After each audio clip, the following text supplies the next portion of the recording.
हुजूर जितना अरसा तक मक्का शरीफ में तशरीफ फरमाते तो ज्यादा वक्त मस्जिदुल हराम में गुजारते, और जब करीब महबूब सल्लल्लाहु ताला अलैहि वसल्लम महबूब दो आलम अलैहिस्सलाम मदीना तय्यबा तशरीफ ले आए तो हुजूर ने सबसे पहले मस्जिद कुबा की तामीर फरमाई। एक हुजरा नहीं अभी बनाया, तो ये तय नहीं किया कि मैंने मदीने के किस हिस्से में अपना मकान बनाना है, कहाँ रुकना। सबसे पहले मस्जिद शरीफ की तामीर फरमाई और बनफ़से नफीस फरमाई। मस्जिद मुकम्मल हो गई। सरकार का क़याम था जनाबी अबू अय्यूब अंसारी के घर में। थोड़े से फासले पर नजर पड़ी तो एक खुला मैदान मौजूद था, 2 यतीम बच्चों की जमीन थी। फरमाया ये जमीन मुझे दे दो, इसमें मैं मस्जिद बनाऊंगा। उन 2 यतीम बच्चों ने अर्ज की या रसूल अल्लाह सल्लल्लाहु अलैहि वसल्लम आप रख लें, मस्जिद बना लें। फरमाया यूं नहीं भाई, पैसे देंगे। इस्लाम ये नहीं करता कि बंदे की हैसियत से ज्यादा उस पर बोझ डाल दिया जाए। यतीम बच्चे अभी उनके पास कोई ऐसे जराए नहीं है माल कमाने के, तो फरमाया तुम्हें पैसे मिलेंगे। और हजरत अबू बकर सिद्दीक रदी अल्लाह तआला अन्हु और हजरत उस्मान गनी जैसे मालदारों के जिम्मे लगाया गया कि इन्हें रकम अदा की जाए। वो पैसे उन बच्चों को दिए, यहाँ मस्जिद की तामीर शुरू की। चूंकि मस्जिद कुबा भी सरकार ने बनाई थी, तो ऐसा नहीं फरमाया कि उसको छोड़ दिया जाए, बल्कि सही हदीस के लफ्ज हैं कि नबी करीम अलैहिस्सलाम हर हफ्ते या घोड़े पर बैठते या ऊंटनी पर बैठते या पैदल सफर करते, और हर हफ्ते फजर की नमाज पढ़ के मस्जिद कुबा तशरीफ ले जाते। उस मस्जिद की आबादकारी में हुजूर दिलचस्पी लेते, शौक था सरकार को, आबाद करने में दिलचस्पी लेते। फिर मेरे महबूब करीम अलैहिस्सलाम ने उस मस्जिद के आबाद करने में एक और फजीलत बयान की। फरमाया जो बंदा घर से वुजू करे और मेरी मस्जिद कुबा में आके 2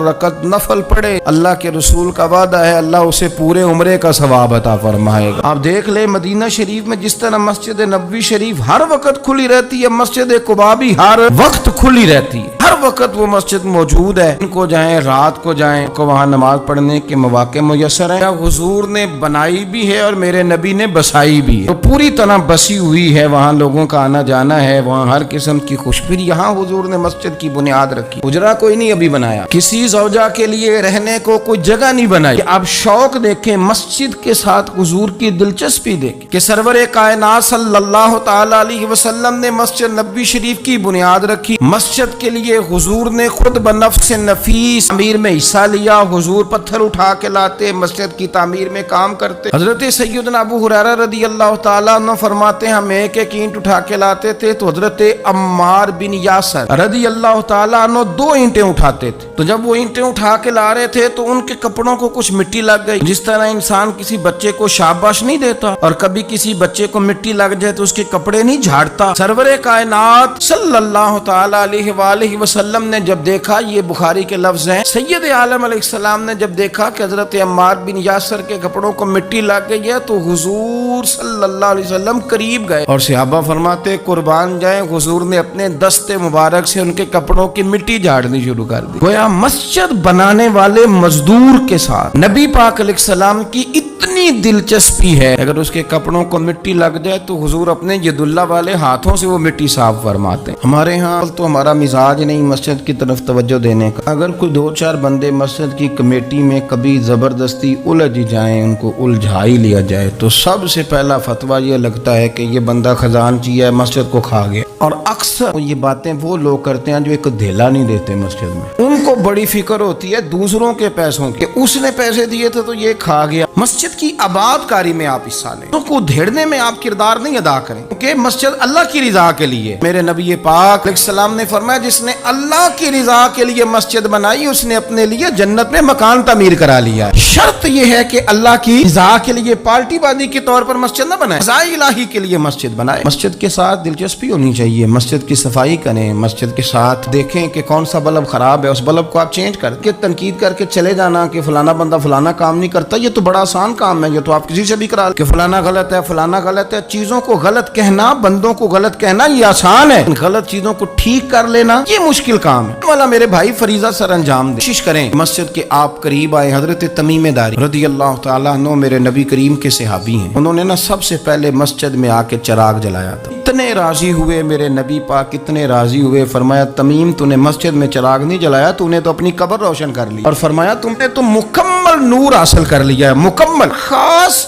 حضور نے ڈیوٹی لگائی سیدنا بلال حبشی کی، مسجد کا خیال کرتے، مسجد پہ توجہ دیتے، مسجد نبوی کون سی چیز کہاں کس انداز میں کرنی ہے، حضرت بلال وہ خدمت سر انجام دیتے۔ نبی پاک علیہ السلام مسجد کے لیے مختلف اوقات میں مختلف احکام جاری کرتے۔ پہلے سرکار دو عالم صلی اللہ علیہ وسلم نے ایک دروازہ مخصوص کر دیا تھا، فرمایا بھئی ایک فیصلہ میرا یہ ہے کہ اس گیٹ سے صرف عورتیں آئیں گی، مرد نہ داخل۔ حضور نے وقف کر دیا عورتوں کے لیے۔ ایک وقت ایسا آیا کہ نبی پاک صلی اللہ علیہ وسلم کے بہت سارے صحابہ نے کہ گھر مسجد کے بالکل ساتھ ساتھ تھے، انہوں نے مسجد کے اندر دروازے کھول لیے تھے، مسجد میں آیا کرتے۔ اللہ کے رسول صلی اللہ علیہ وسلم نے فرمایا بھی اب جماعت کا وقت ہوتا ہے اور بالکل دروازہ مسجد کے اندر تم نے کھولا ہوا ہے تو کچھ چیزوں میں مشکل پیدا ہوتی ہے، لہذا سارے دروازے بند کر دو، ایک دروازہ کھلا رہے، اور وہ ہے جناب ابو بکر صدیق کا، وہ آج بھی کھلا ہے مسجد نبوی۔ اس کو وہ دروازے کو بند نہیں کرتے، کبھی ضرورت ہو تو وہ آگے کوئی کنات لگا دیتے ہیں، دروازہ وہ ہمیشہ کھلا رہتا ہے اس لیے کہ اس کو میرے نبی پاک نے کھولا ہے، وہ دروازہ کھلا رہتا ہے۔ حضور نے مختلف اوقات میں مسجد کی تزئین و آرائش میں اس کی وسعت میں دلچسپی کا اظہار کیا۔ بلال جھاڑو دیتے، آنے والے لوگوں کا خیال کرتے، مجھے کیا لینے دیں، اور میں بہت ساری احادیث اور بہت ساری سیرت کی کتابوں کا نچوڑ ایک جملے میں بیان کرتا ہوں۔ مسجد نبوی ایک پارلیمنٹ ہاؤس کا درجہ رکھتی، اسی میں سارے فیصلے ہوتے تھے، اسی کے اندر کافروں کے ساتھ معاملات تھے وہ طے ہوتے تھے، اسی میں ہر چیز سیٹ ہوتی تھی مسجد کے اندر۔ ہماری سیاست پاک اس لیے ہوئی ہے کہ ہم نے مسجد سے باہر نکال دی،